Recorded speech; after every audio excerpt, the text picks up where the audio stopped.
Healing crystals, skincare routines, knitting a sweater, fitting in jeans. With Katie and Sarah, no need to worry, you're on a lady journey. And we're back. Hi. We rejuvenated. Oh, we had an amazing game-changing experience called tea and dried fruit and nuts. Yes. And we took a walk outside. We were so cold. We put a space heater on, so if you hear a little white noise in the background, I don't think don't go to that. sleep. Yeah, no, please don't let it. You know what? It feels luxurious down here now. I can feel the warmth. I think it's working. Are we at a spa? I think so. My standards are very low. I'm like, anything above 60 degrees is the height of luxury.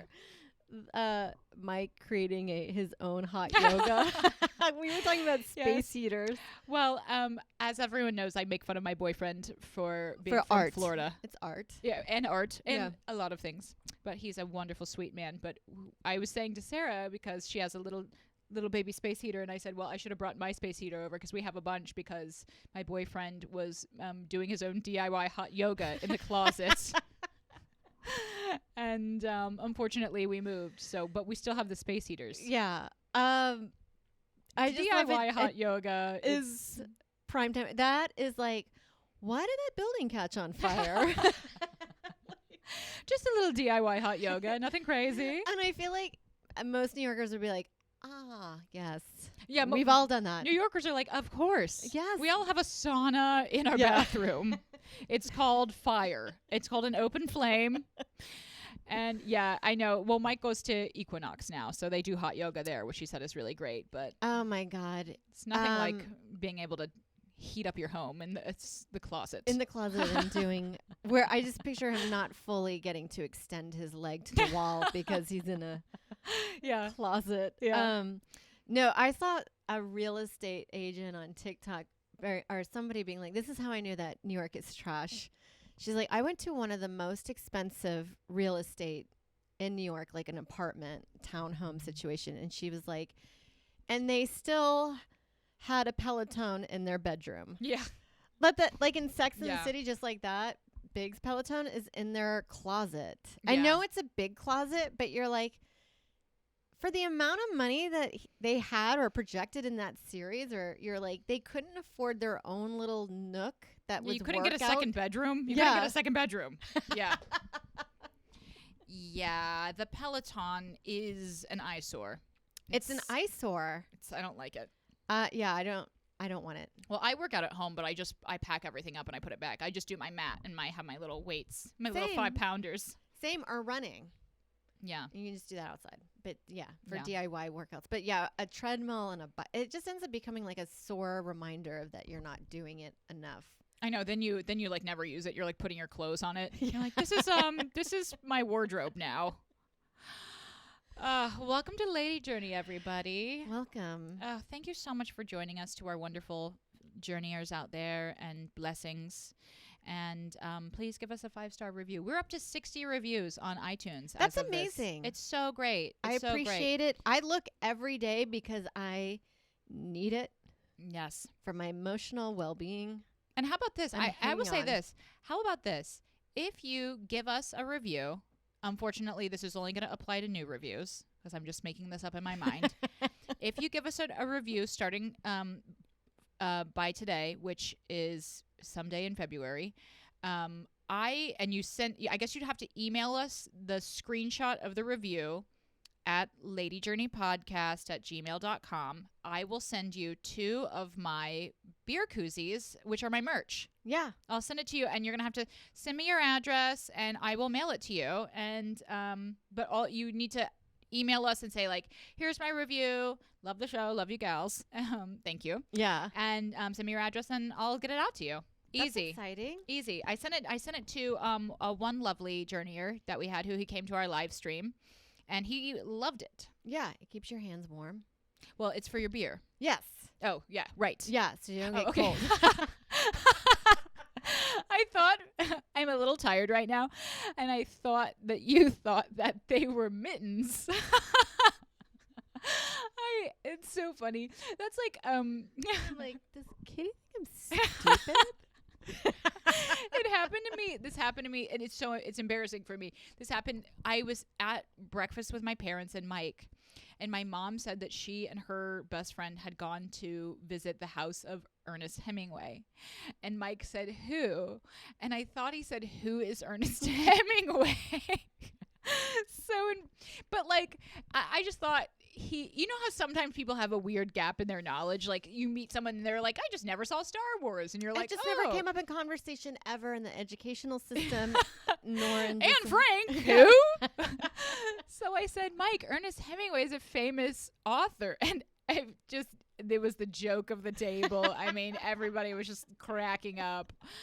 But and I felt pretty mortified. Yeah, pretty mortified. Like you're like, I just assumed since you were Italian that you couldn't read, and I'm okay dating you. Oh no. So I'm so sorry. I want you to know that I know that you know what koozies are, but for some reason I thought that you put your hands inside. What if I did? And I'm just pretending. I'm like, oh yeah, for your drink, of course. Well, I feel self-conscious of it because remember you had that story about you were working at Le Bon Baby, Bon Pont, the French baby store, and the girl told you underwears. You said underwears jokingly. Yes, but the girl corrected you. Yeah, she made me then repeat the correct subject-verb agreement for the plural form of underwear. Underwear. Like, what? So I don't want you to think that I'm that woman coming at you. No. Like, Sarah, koozies are for a can. I did know there was a breakdown in communication. I was aware that I'm like, something's happening. This isn't exactly that way, but I want to bring up a social faux pas that I've been having lately. Yes. It's kind of deals with like movies that pertain sexual assault, but like lightly, and sometimes it's part of the storyline. Like I saw the movie Last Duel with Matt Damon, Adam Driver, and Ben Affleck, and it didn't really do well in the theater, but it has a pretty decent Rotten Tomatoes. And so we were like, let's just watch it. And I kind of understand why people didn't want to watch it. It is about sexual assault, but it's about the nuance of sexual assault, and the way it's portrayed on screen is. I can get through it. Like, right. It's not crazy. Yeah. And it's done really, really well. And I thought the movie was unfairly like panned. Okay. I'm talking about it at the Cellar where we are. As you may know, we are regulars. As everyone may know. Unfrequently regulars there. I'm a regular at mentioning that I work at the Cellar. So I'm telling one of the comics this, and my sister's done this. They're like, oh, I couldn't watch that movie because of the sexual assault. And it just applies that the rest of us are just fine with sexual assault. Right. Like we're just, I'm not a monster. Yeah. Sorry. Even though I probably watched murders and thrillers before, and that's not a problem either. Like Dateline. Yeah. Love it. Oh, you're just better than us. Yeah. But I'm like, how do you come? Yeah. That's going to get a bleep. That's a bleep. But no, it's just like one of those things where you're like, I know what you meant, but you're just insinuating that the rest of us just like get off to it. Yeah. Yeah. Yeah, that's I love to be a socially righteous person. Oh, I just can't do that because I just have a higher moral ground than you guys do. It's just really, really hard for me. I want to be like, oh, I'm sorry. I just have the emotional intelligence that I can separate that is not really happening. And it's just a storyline. Yeah. To, get dialogue going. Yeah. But you do you. You do you. You do you. I know. I like to do it about things that are like inconsequential. Yes. You know? I'm like, Friends? Oh no. Yeah. Problematic. Yeah, I can't. How dare you? You're a monster. Yeah. Yeah. I had a friend that's like, we were talking about TV shows. She's like, I don't watch TV. And you're like, you don't watch TV? Like, no one just doesn't just not watch TV. That you're like, you can still partake in the conversation that what Seinfeld is. I know. I'm smarter than everyone here. Why don't you just make an announcement? Yes. I read. Like, okay. Good for you. Good for you and your boring ass life. Yeah. The rest of us are having fun. Yeah. I know. I love that. I remember that was a thing. Like, I just never had a TV. I've just never had one. I just, like, I can't. But it's actually, I ugly. just like can't afford it. Yeah. I'm like, well. Oh, welcome to the journey, everybody. Welcome. Did we already do a welcome for this episode? Yeah. We like did. Welcome we again. did it 5 times. And welcome. Now, this is our unhinged one. You always get an unhinged one in the batch, right? The second half, it's like the sketches on SNL at the end of the night where you're like, well, that was weird. Yeah. I'm on an awesome journey, which I'm so excited about. So we did the finance journey a couple months ago. And I was telling everyone, I'm like, I'm getting into crypto. This is going to be my thing. And I have started on my crypto journey. So I'm going to share what I've learned with everybody. I've been reading. I in my investing journey, I said that I was reading The Idiot's Guide to Investing. But actually, I was reading Investing for Dummies. So I just want to correct. I did correct it in the show notes. See what I mean? All those titles bleed into each other. I mixed up which different book for morons I was reading. This one's Money for Invalids. Yeah. Just for people in comatose. It's like broken down so a child could understand it. So I'm reading. So I'm getting a companion one that is Cryptocurrency for Dummies. And me. Okay. And it's actually really fascinating. Now, I'm 9 chapters in. I'm halfway through the book, and I have not even gotten to anything about investing yet. Doesn't that irritate you? You're like, I have money. I want to stick it somewhere. I think it does. But tell me what to do. Yeah, just tell me where to put it. But it's so complex, this world of crypto currency. Oh, no. We got it. It's still, I can listen and still do this. Thank you. We just had a small technical difficulty for those of you listening at home. I like this, just a black background. So looking good. Hey, it's fine. So I guess a big part of the cryptocurrency world that you're getting into is like you have to understand the fundamentals of the blockchain. Yeah. And then you have to understand all of the different like crypto things. So I've now learned the blockchain. I've learned the history of cryptocurrency. I've learned different cryptocurrencies, what they are, and I've also learned what a crypto exchange is and what a crypto wallet is. Okay. So starting with the blockchain is actually super revolutionary. It's like in a store, if you have a ledger, right? Yes. You keep it on the ledger, but it's never necessarily very secure because someone could go and like erase the ledger. It can never be erased. And also it's decentralized. So it's like instead of having one person with control of the ledger of like the goods in the town, everybody in the town has their own copy of the ledger. I almost said legislature. Yeah. That updates automatically. Yeah. So it can't be tampered with. So that's really cool. Now, the thing I learned about cryptocurrency is, and one of the reasons I think that there's so much background information on it is that there's 1,600 different types of cryptocurrency. Okay. So it's like there's a baffling amount. Some of them have more like they're quicker to process. Some of them have less computer power to process, so they're more like environmentally friendly. Some of them are more anonymous. Some of them support specific platforms that are like for example, I know when I made my NFT, which everyone loves to make fun of, but I was one of the first people trying to get money out of it a year ago. Yeah. Which I never did. But I made some NFTs of my stand-up, and I actually had to go through this process of like buying crypto, changing it, and then keeping it in a wallet. I didn't even know what I was doing, but the crypto that I got, which was Ethereum, that's like a type that's used for these other different platforms that you can like build different stuff on it, which is really cool. So there's tons of different types. And then I also learned what, the crypto exchange, which is like Robinhood, has crypto on it. I think I got into that one. That one, it seems I like that. I'm like, I think I got into it. I think that was the one. Yeah. You're like, money is gone.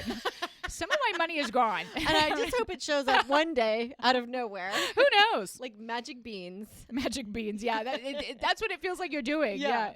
So Robinhood is one. I know Venmo. Venmo's like all over the place. Coinbase is another one. But Robinhood, I think, is supposed to be one of the better ones because they are not charging transaction fees. No, mine is something weird where it pulls out like it's a small amount every week that goes into it. Yeah, that's And what I then want to from do. there, I want to set it up. It's just it's doing its thing. Yeah, that's what I want to set up, I think. Yeah. Because I mean, I think with cryptocurrency, it's like with anything else where it's like, okay, this is a good idea to like invest over like a variety of different cryptos. Because the thing that I was reading in this book with the cryptocurrency, it's like Bitcoin is already really high and it's already really old. And so is like Ethereum, Litecoin, like all these other ones, Bitcoin Cash, like these are all so I've heard all of these. These are all familiar. I've seen these online somewhere. Yeah. But the Coinbase, I think I've seen in Venmo. Coinbase Are they tied together? Coinbase is a crypto exchange. Okay. Yeah. So the thing about like, I think if you want to invest in cryptocurrency, what you really should be doing is looking at some of these newer ones, because Bitcoin has been around forever. That's like the big one, but it has like a lot of problems, you know, like it takes forever to process. And also it's already gotten really huge. Yeah. So what I think I'm going to, as I'm reading the book, like what I think the goal is to like keep your eye out for like some of these new ones that solve problems of like, maybe they don't take up as much environmental like computer power. The mining. Yeah, I had to learn about mining too. Which do you know what that is? It sounds like from what I gather and what I've maybe have seen online, and then I just deduce my own story together. I like that. It's a way of like it's like a partnership in learning. Yeah. I take something and I just make up the rest. I fill in the blanks. Yes. I've seen like in some country that you're like, is that where all my money is? It's like a database in the middle of the woods. Yeah. Yeah. That some guy protects with a machine gun. Yes. Yeah. Yes. That sounds about right. That's hilarious. You really hit the nail on the head. Yeah. No, but so mining is like, okay, so going back to my example of the village, right? And everybody uses the general store and they have the ledger. But in the case of the blockchain, the ledger is on a computer that everybody has in their house. Yeah. And it's decentralized. So everybody has a copy of the ledger. So anytime a purchase or transaction is made on the blockchain, you have to go through a really tricky computer problem to be able to solve it. Okay. So by going through the computer and solving this tricky problem, you authenticate the transaction. Okay. So there are people who maybe they have crypto or they're just dialed into this blockchain that they're using their computers to solve this tricky problem, like in Bitcoin's case, for example. And then the computer that solves it randomly, whichever one they pick, gets rewarded by you get Bitcoin or whatever crypto from it. So that's what mining is. Okay. Does that make sense? Kind of no. It's just like, it's blowing my mind of like, well, who creates these unsolvable problems that the computer can only, it's just like mind blowing that there's like man or just a general form of man just like forming these things. I think it's the computer. So out of my I think it's like the computer perception or whatever. I think it's almost like, you know how hackers have like software that guesses passwords? Yeah. I but think that's it's just like permutations. Like eventually with the amount of speed that a computer does, it will eventually get to the combination of letters and numbers. That's how they do guessing of the problems. Okay. Yeah. So it's something similar to like that, where it's like you could have a computer that's plugged into the wall that your computer just works on. It just does that. Yeah. Whenever it like pops up, and then it's like, oh, a bunch of people's computer does it, and then that's how they make sure that it's right. I feel like I'm veering off a little bit here. So the mining is a little bit nebulous to me still, I guess. Yeah. I'm like leading the listeners astray. I'm like, you're going. It's in a jungle. Yeah. So actually, back to what you thought.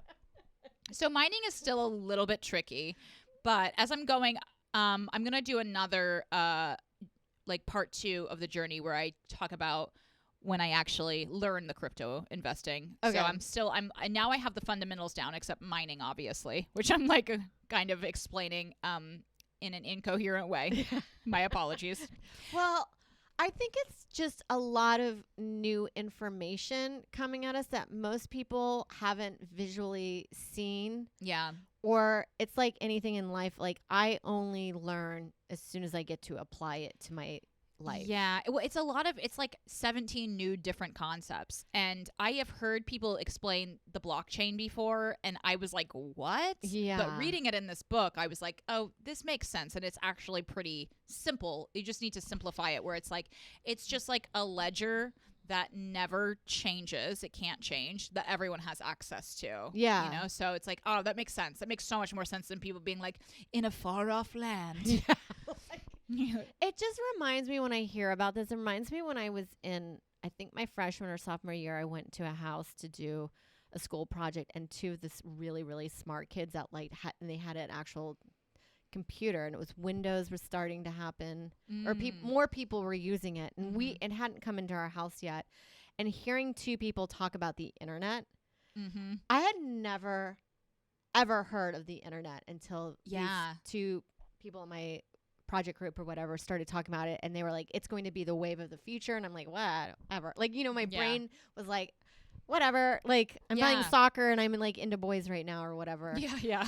So I can't do it. And then later, like 5 years later, all of a sudden we're all just doing email, and that's just the way it is. I know, it's so strange, but I think that's what it's going to be like with that's the what blockchain. It feels like. Yeah. Because the blockchain technology, it's not only for Bitcoin. It can also be for like medical records or like property. Yeah. You know, it's going to change everything, but it's like, I guess it's not going to change that much. It's like, well, I guess people won't be able to like rip you off. Like, big deal. Yeah. It also sounds like the way there's lots of governments where the currency has collapsed. Yeah. And that it seems like I don't know if I'm right about this, but it feels like it might be a safer way for money to not fluctuate or like lose its value really fast. That's what it said in the book too. Yeah. It did say that. And also, like, certain people can't have access to banks. Like, if you are, I don't know, if you don't live by a bank or for whatever reason, you have bad credit and you can't get an account or whatever. It's like another way around so you can have your life again. Yeah. Yeah. So the one thing that's like tricky though, which I guess this is what what I'm going to find out is, like, you're almost like, I guess it's gambling in a way where you're like, I'm just like hedging my bets and like picking which, you know, because it's like at Bitcoin, I guess it's just going to keep going up and up, but it's like, it's not going to, is it going to skyrocket? You know, like the Dogecoin, like what happened with that? Like, because remember, Bitcoin had that big skyrocket in 2017. Yes. And I remember when that happened, and I was reading about it in this book, and I was like, you know, it's so funny because right around that time, December 2017, I was dating this guy who was like a Bitcoin guy. He was like one of those bit bros. And he was like talking about, oh, I like made all this money from Bitcoin. And I was like, whatever. I thought he was just like, you're like a liar. Yeah. I just thought he was a Tinder liar. swindler. Yeah, exactly. Yeah. And he was like day trading and stuff. And then so Bitcoin like went way up. And then like right after that, like it must have been January that we started dating. I'm remembering now. And then it was like February, it like crashed. Yeah. And he like kind of dropped off after that. And I thought it was just like, I mean, it would have never worked out. Like, he was not, you know, when you're dating and you're like just trying on a new identity. And then they're talking to you about cryptocurrency. And you're like, this isn't going to work out. I'm sorry, I'm not a robot. Okay. I'm not a sex robot. Yeah. Well, is cryptocurrency a social construct? I think currency is a social construct. Right?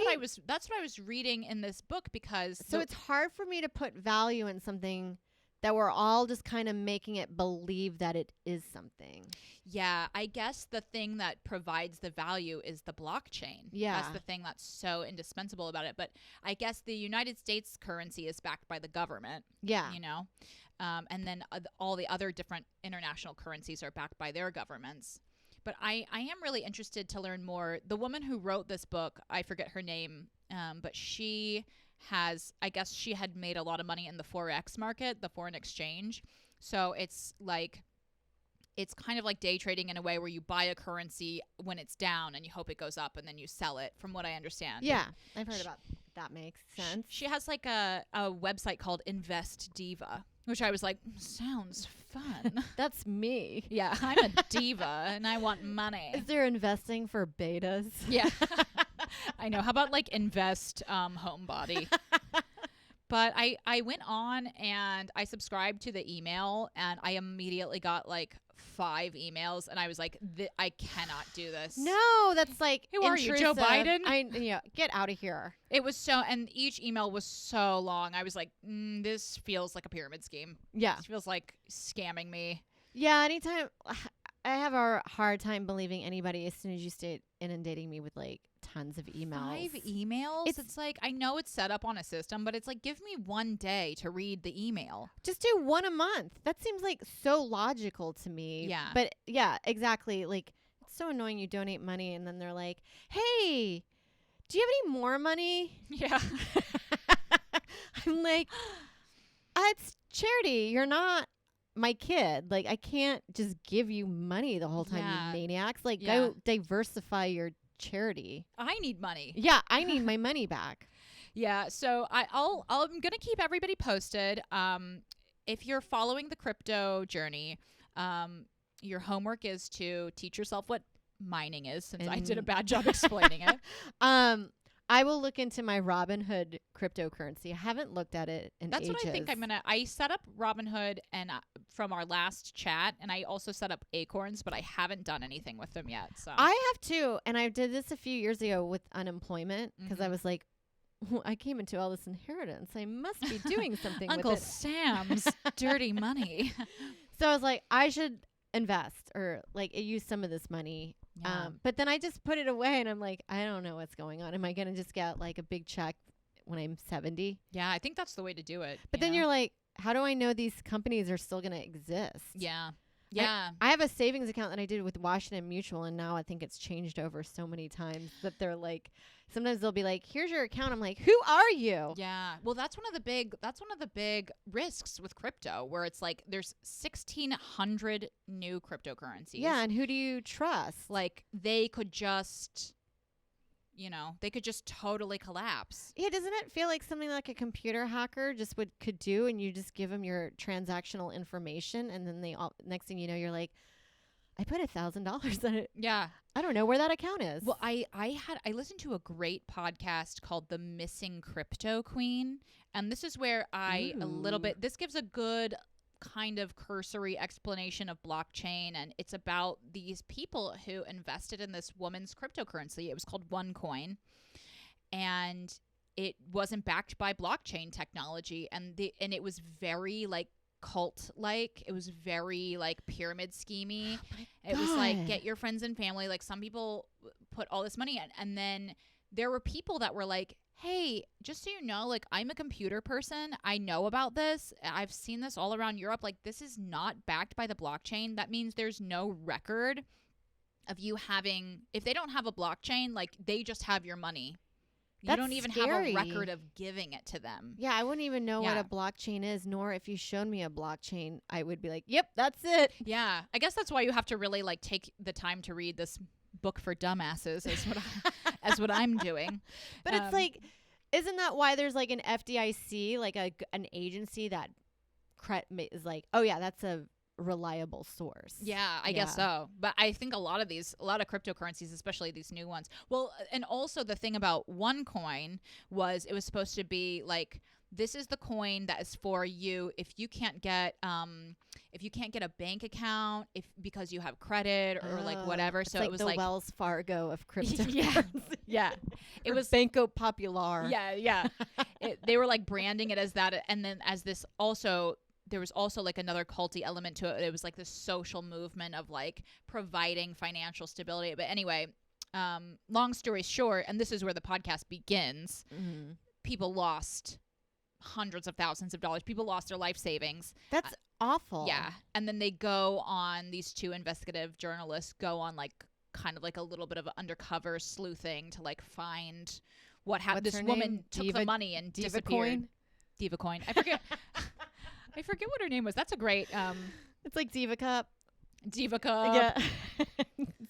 What's your Diva coins? Some of the cryptos have weird names. Yeah.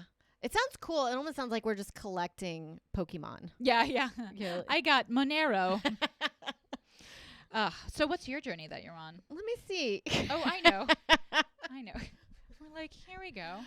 This is, I want to know, guys, what you do when you have time by yourself. And you don't need to share like gross shit. Like, I don't care if, like, I know masturbation could probably be one and that's like a given or whatever. But there's like things that I like to do. Like when Joe's out of town, I'm like, oh, fuck yes. Like, make raw cake mix and just eat it out of the bowl. Yeah. Or while wearing like eye patch, like the jelly mask underneath your eyes. Yes. Or my other favorite activity is, if I had a day off, this was back in the day, I would just go to like a Barnes and Noble and then read all the expensive magazines. So tacky. Just go in there, read them. Not like, pay a single dime. Yeah. Read them in the cafe while you're eating a gigantic chocolate cake. And it says no books in there, and you're like, please. It's a magazine. Yeah. But stuff like that, like, sometimes I would paint my nails, but sometimes I was just not good at doing that. But I actually like doing organization, or I like coming down here playing 80s new wave hits while coloring in a color book. Oh, love it. Or like trying to learn guitar. Let me see if this is, I don't want to run into the next one. Oh yeah, that's going to run into the next one. But like, I like baking. But there's sometimes, I think all of us have this thing that's like kind of embarrassing that you do, that you like to do, like popping your zits. Yeah. Or it's like me time, but like raw, unfiltered me time. Yes. Like flossing really hard. But you would be mortified if people found out, like, going on TikTok for 8 hours straight. I do a lot of hard. You know what I do? I do a lot of scrolling. Yeah.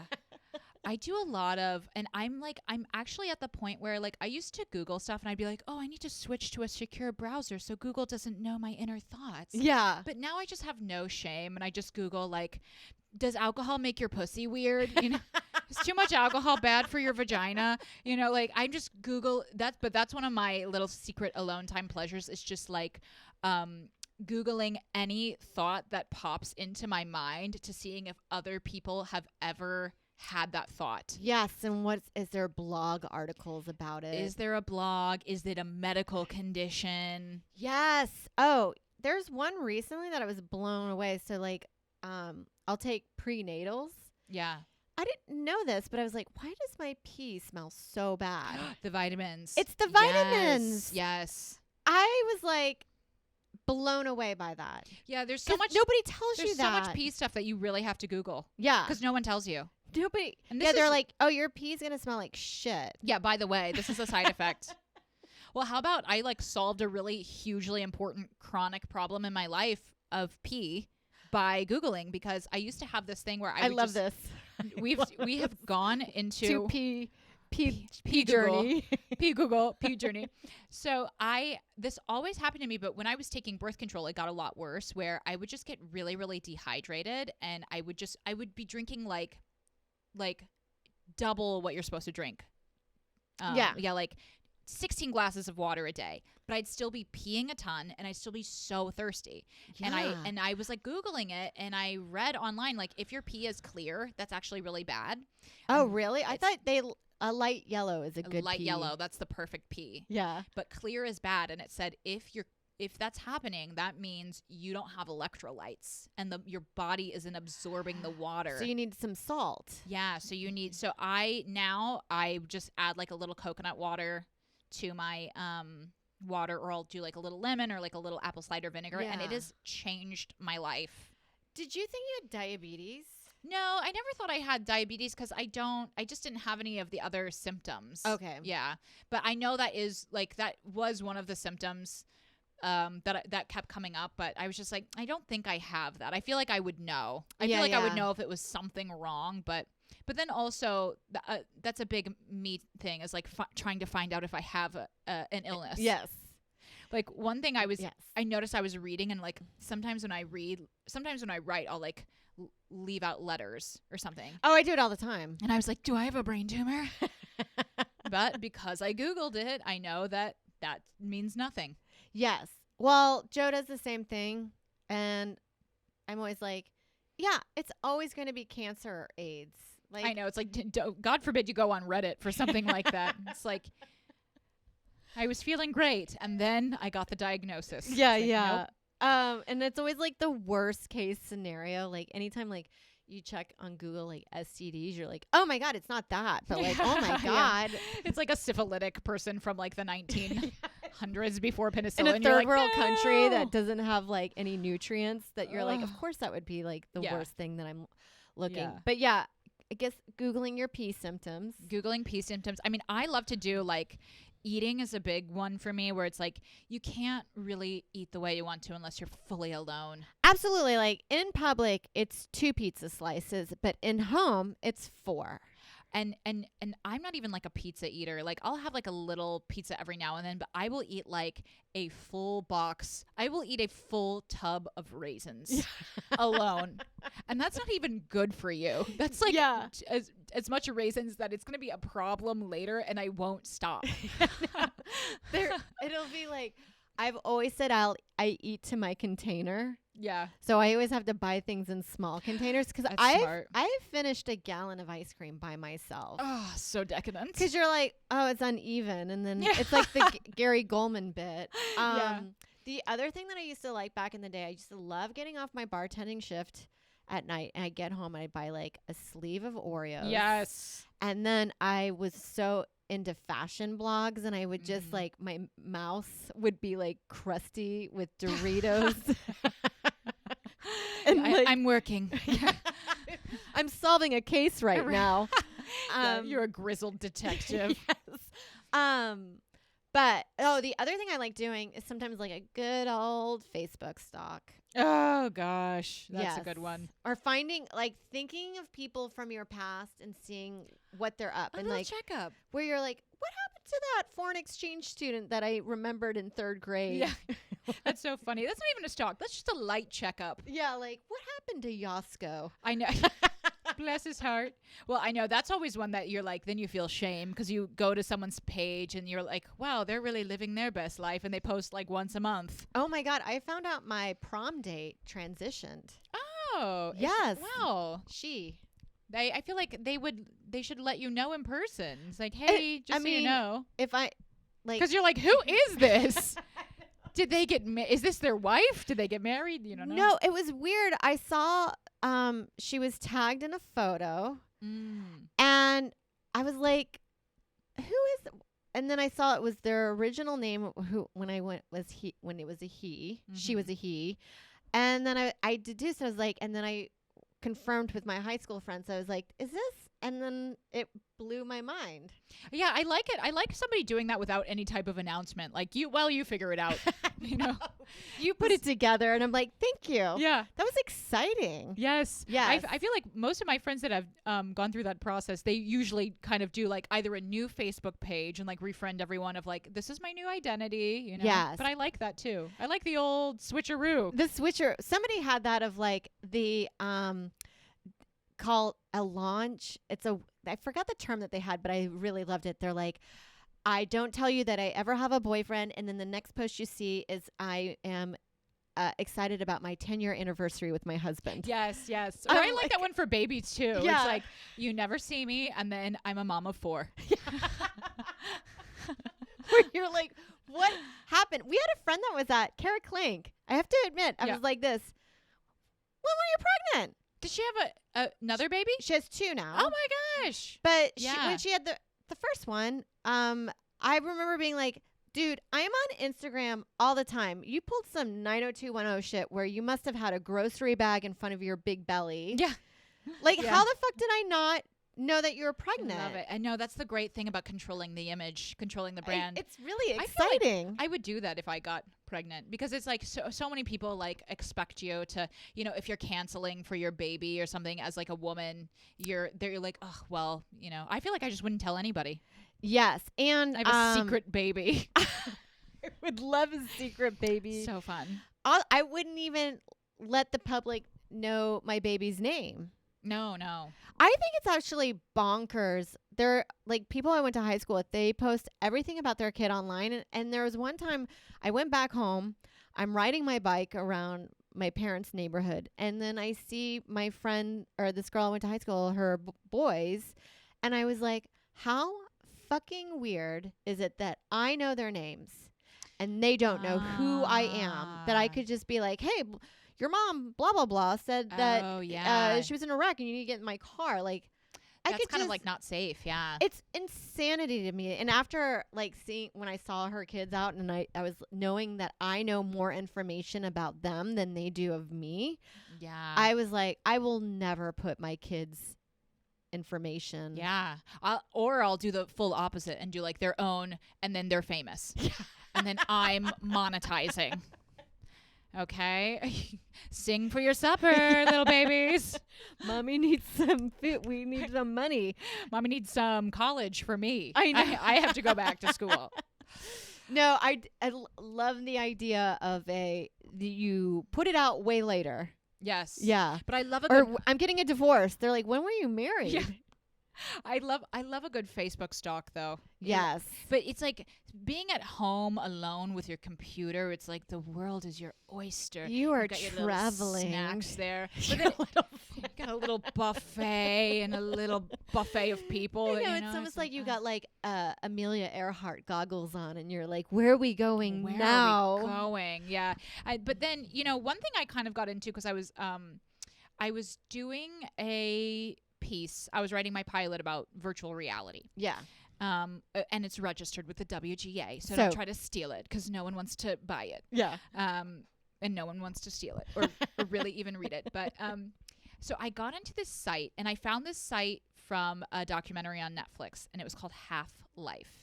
And it's so bizarro. The documentary is bizarre. It's about 10 years old. So when this was made, it was like really cutting edge technology. But people go on this game. It's like a virtual reality game where you don't have like the goggles, but you like are a little person and you go around and you just hang out with other people and talk to other people. And it's like you're hanging out in real life. I love that. Watch the doc. It is so intriguing. All right, I'm fascinated by that. I have done virtual reality world. There's one in the city, I think on 34th. Oh yeah. I did a game where I was a fox and I got to jump on all these mushrooms and go all over and grab coins and like hang out with little fur creatures in the woods.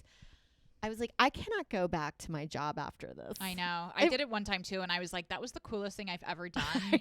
And if I had access to that, like all the time, I don't think I would leave. And the idea of like, hey, my friend that lives in Seattle, we love new wave 80s music. Like if we could go to a place like in the metaverse, like our favorite dance club, but the metaverse version of it and meet up in there and dance to our music in this, but still hang out with each other. I'm all for it. Meanwhile, you're like, I'm destroying your home. You're like knocking over everything. It's on fire. I know. I love virtual reality stuff and I would love to get that Oculus, but I also think like, it's probably best. Like that's the thing about me time. It's like, it's easier to come out of it when you're like bored of it. Yeah. Where you're like, you're on the computer. I'm like, okay, I have watched 80,000 YouTube videos about self-help and now I'm ready. I'm ready to go back into the world. And I don't want to be here anymore. Absolutely. I love that one. Like self-help is a really good one. I do. I used to watch this thing on YouTube called School of Life. And it's like this British narrating like, this is why your relationships are always bad. It's kind of like a little edgy. But I read that I read something that said like they're really biased and they're not like, you have to be really careful like what you're taking from it. But I used to watch a ton of those where they like oversimplify everything that's going on in your life and you're like, I get it. Yeah. When you're like, oh, there's more like nuance and gray area. And yeah, it's like, this is why your wife is awful. Because you invited it in with your bad negativity. Yeah. Yeah, it's like crazy. The other, I like doing, do you ever, your friend gives you an address of where they live and then you Google map it? Love it. And to be like this, holy shit. You're doing so well. Then you Zillow it. You're like, what was this? That's a good one. Oh, you know what I've gotten into lately is I actually will I would never tell anyone that I do this except for you guys. Yeah. But I will obsessively Google any restaurant that I'm going to. I Google it like weeks before. I look at the menu, I pick out what I'm going to order, and then when I get there I like still look at the menu. Yeah. I'm like in case I change my mind.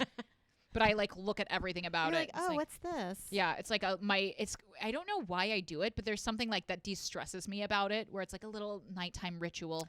Yeah, you know what I think? It's like you're pre-gaming. Yeah. And it reminds me kind of what I like about Pinterest. It feels like I get to curate my life the way, like this. Oh, I like that. I'm going to put that here. And I like this. I'm going to put that there.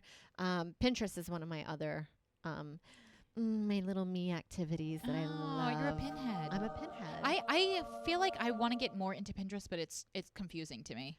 Oh, it's great because I have one called filmmaking. So anytime I learn a new technique with camera, lighting, script writing, editing techniques, or just like cool graphics, if I don't have time to read it, I'm just like, I like that, and I put it into my board. And then when I have downtime or if I'm working on a project and see if I want to incorporate anything, then I go to my Pinterest, and then they have like tutorials. Ooh, so I like it with fun. fashion and like other ones were like how to spot a narcissist. I don't know why, but that's really the big in my thing. life. That's the spotting a narcissist is like all over the internet now. It's like maybe you're the narcissist. I actually, the few times where I've seen on TikTok where they're like, let me tell you the story about this narcissist that ruined my life or whatever. And then I'm like, but you're posting videos every day and you're talking about your mother-in-law that I'm like, I don't know. It's a spectrum. Yeah. It's a spectrum. Also, maybe like-minded people attract like-minded people. Yeah, I mean, it's like really hard to claim that you're not a narcissist when you're on social media. I'm like I am. Yeah, it's a spectrum. Like we're it all is. narcissistic. We Yes. are. It's like we live in like the most individualistic society. It's like I'm a star. It's like it's impossible to not at least be a little bit. But you know what? Everybody's watching those videos now, and they're all over the place. Yes. And I was How are the narcissists hiding? I know. I know. Well, it's like they're really good at hiding. They seem like nice people, but it's like, well, that was just your friend that was like having a bad day. Yeah. You're like, she's a narcissist. I'm cutting her out. I know. I do I throw that term out loosely. I love reckless abandonment. I diagnose my friends. I'm like bipolar disorder. Clearly, Clearly, you're up, you're sociopath. Down. Yeah. Well, I went into the I was like in the other room, and I went into our living room, and Mike was in there watching a video of like how to spot a narcissist, and I was like, does he know? Does he know that I'm a narcissist? He has no idea. I have to hide it better. I love you. Tell me about your day. Yeah. Oh, well, Lady Journey. Lady Journey. We did have a big black screen back here, but you know what? That's okay. I'm gonna put a logo there, and nobody will know. Nobody's gonna know. Nobody's gonna know. How would they know? That's a great one. I'd love it. Yeah. Thanks everyone for listening. Join Enjoy our your Patreon. journey. Bye. Bye.